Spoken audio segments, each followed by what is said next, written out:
আমরা যেই দল এই ধরনের অপপ্রচার কুৎসা রটিয়ে আমাদের ভাবমূর্তিকে ক্ষুণ্ণ করার চেষ্টা করছে, তাদের অতীত ইতিহাস বাংলাদেশের মানুষ জানে। তারা অতীতে বাংলাদেশের স্বাধীনতা যারা বিরোধিতা করেছিল, যারা এই দেশে আমরা দেখেছি যে তারা 71-এ তাদের কি বা দেশের বিরুদ্ধে তারা কি ভূমিকা রেখেছিল। তো তারা তাদের যে মানুষকে যে প্রতারণা করছে, বিভ্রান্ত করছে, ধর্ম ব্যবসায়ী হিসাবে চিহ্নিত হয়েছে, এবং তারা অতীতে মানুষের কল্যাণে মঙ্গলে কতটুকু অবদান রাখতে পারছে এই দেশের মানুষ ভালো করে জানে। তাই আমি এই বিষয়ে আমি খুব একটা উদ্বেগ উৎকণ্ঠা আমাদের নেই। আমরা জানি যে জনগণ এই ভুল সিদ্ধান্ত কোনোদিন নেবে না।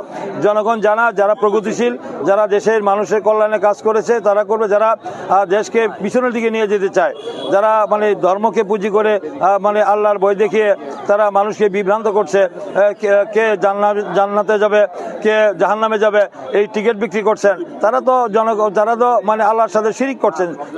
তাই জনগণ নির্ধারণ করবেন যে ইসলাম হলো শান্তির ধর্ম। ইসলামের কথা বলে মানুষকে যারা বিভ্রান্ত করছে, মানুষ এই সব বিষয়ে অত্যন্ত সচেতন। আমি মনে হয় যে এগুলো মানুষকে বুঝিয়ে বলার প্রয়োজন নাই, তারা আমাদের থেকে সচেতন। তারা দিন শেষে হিসাব করবে যে আমরা জনগণের কল্যাণে যে কথাগুলি বলছি সেটা কতটুকু যৌক্তিক, কতটুকু অযৌক্তিক, যেটা জনগণের কল্যাণে হবে না, তাদের ব্যক্তিগত স্বার্থ হবে। তাই অতীতে তাদের জনগণের কল্যাণে মঙ্গলে তারা কি করেছে, এই যে আন্দোলন সংগ্রামে দেশের জন্য জনগণের জন্য, এটা আমরা সবাই জানি। তাই জনগণ বুঝে শুনেই আমি মনে করি সঠিক সিদ্ধান্ত তারা দিবে। তারা কোনো ভুল সিদ্ধান্ত অতীতের জনগণ নেয়নি, আগামী দিনও নিবে না। যাদের কারণে দেশের আমাদের স্বাধীনতা সার্বভৌমত্বের বিরুদ্ধে যারা হুমকি হতে পারে এবং দেশের স্বার্থের পরিপন্থী কর্মকাণ্ডে যারা লিপ্ত, মানুষের সাথে মুনাফিকি করে, তারা জনগণ তাদেরকে প্রত্যাখ্যান করবে। এবং যারা জনগণের পক্ষে কাজ করেছে, বিগত সকল পরীক্ষায় উত্তীর্ণ হয়েছে, কথায় না কাজের মধ্য দিয়ে, সেখানে বিএনপি আমি মনে করি যে বিএনপির যে বিগত দিনে যে ধরনের তাদের উপরে স্টিমুলার গিয়েছে, জনগণ সেটা প্রত্যক্ষ করেছে। আমি মনে করি জনগণ আমাদেরকে মূল্যায়ন করবে আগামী দিনে এই দেশের জন্য, মানুষের জন্য।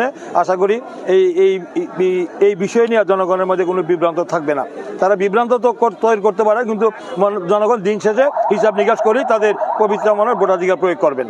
আমাদের যে সাধারণ জনগণ এবং নেতাকর্মীদের মধ্যে যে উৎসদীপনা, স্বতঃস্ফূর্ততা, যে গণজোয়ার সৃষ্টি হয়েছে, আমাদের এই নির্বাচনকে সামনে রেখে আমাদের জনগণ তারা যে দীর্ঘ 17 বছর তারা ভোটাধিকার থেকে বঞ্চিত ছিল, তারা তাদের যে পবিত্র আমানত, যে আমার ভোট আমি দিব, যাকে খুশি তাকে দিব, দেখে শুনে যোগ্য ব্যক্তিকে দিব, সেই ভোট তা দেওয়ার জন্যে তারা অধীর আগ্রহ অপেক্ষা করছে, উন্মুখ হয়ে আছে।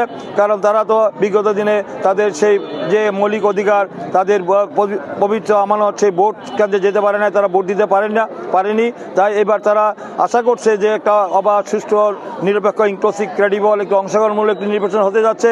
এবার তো আর দিনের ভোটে রাত হবে না, আমি আর দামি হবে না, এবং বিনা ভোটে আর মানে নির্বাচিত হওয়ার সুযোগ নাই। প্রশাসন যন্ত্র ব্যবহার করেও এবার আমার মনে হয় না যে কোনো দল বিজয়ী হতে পারবে।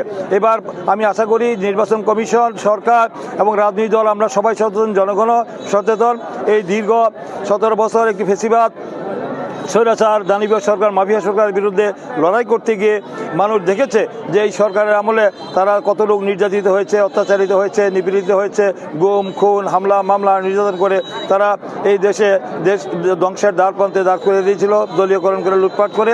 তাই জনগণ চাচ্ছে একটি সত্যিকার অর্থে জনগণের সরকার, জবাবদিহিতামূলক একটি সরকার। যেই সরকার আসছে মানুষের আমানতের খেয়ানত হবে না, দেশে লুটপাট হবে না, দুর্নীতি হবে না, দেশে আর কোনো অসাংবিধানিক অগণতান্ত্রিক সরকার, স্বৈরশাসক দেশে আসবে না।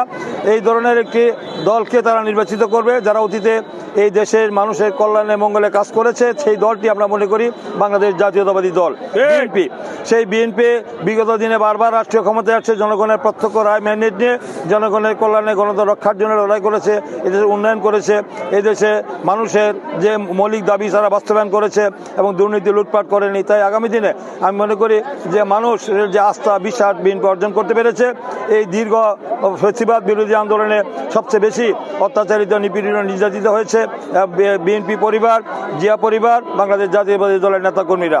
আজকে মানুষ ভোটাধিকার পেয়েছে। তাই আগামী দিনে মানুষ অত্যন্ত সচেতন, তারা বিচক্ষণ, তারা তাদের ভোটটা কোথায় দিতে হবে ভালো করে জানে। তা আমি মনে করি একমাত্র এই দেশের এই অবস্থা থেকে এই দেশের এই দুর্নীতি লুটপাট করে দেশকে ধ্বংসের দ্বারপ্রান্তে দাঁড় করে দিয়ে গেছে। এই দেশকে রক্ষা করতে হলে, এই দেশকে অর্থনৈতিকভাবে মানে সমৃদ্ধ করতে গেলে এবং দেশের কে পুনর্গঠন করতে গেলে একবার বিএনপির কোনো বিকল্প নাই। তাই বিএনপিকে এই দেশের মানুষ বেছে নেবে বলে আমি মনে করি। বিএনপির পক্ষেই সম্ভব। বিএনপি দীর্ঘদিনের দেশ পরিচালনার অভিজ্ঞতা রয়েছে।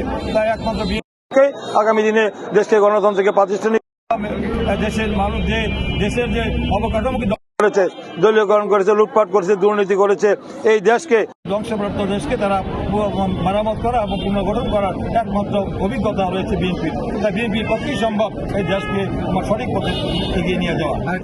একটি দফা রাষ্ট্র সংস্কার মেরামতের যে রূপরেখা আমাদের দল থেকে আমাদের দলের চেয়ারম্যান দিয়েছেন, বিএনপি দিয়েছেন, এটা ইতিমধ্যে সমাদৃত হয়েছে, জনগণ এটা গ্রহণ করেছে। এটার মধ্যে আমাদের দেশের সকল মানুষের কল্যাণ নিহিত রয়েছে এবং মানুষের আগামী দিনে জনগণের জন্য আমরা কি কি করতে যাচ্ছি, জনগণের যে মৌলিক দাবিগুলি সবগুলি রয়েছে। অনেক কৃষি, স্বাস্থ্য, আমাদের শিক্ষা, আমাদের সমস্ত কিছু এর মধ্যে রয়েছে।